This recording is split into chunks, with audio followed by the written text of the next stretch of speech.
So one of the methods that Dr. Still describes for headaches with respect to the neck, he's talking about having both hands on the neck, as well as using your sternum as the practitioner to control the head. So he essentially says you don't want to create much movement with this, but you lean in, you lift their head up, now they're on your sternum.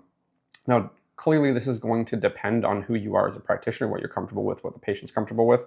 Now, my hands are essentially going to do things like this to the soft tissues of the neck, and then I can control how things are moving with my torso. So if you imagine his head here and his neck on my hands, whatever my torso does is what his neck is going to do, right? So I have some limited motion because I can move a little bit, can't move everywhere, but I can work what I find in the neck because I have two free hands to do it.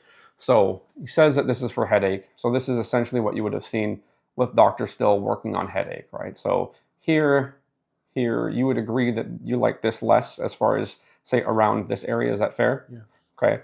So I actually have a hard time looking at what I'm doing. I prefer to look at what I'm doing, but if I look at what I'm doing, I'm going to breathe right in his nose, and that's not nice, right? So we go here, and then we can kind of work on it. So this is very likely what you would have seen Dr. Still doing with respect to what he wrote as a method for headache. The sternum allows more contact, more control. He never wrote it that way, but that's what I've extrapolated and turned into a heuristic. Does that start to feel a little bit easier? Yes. Yeah.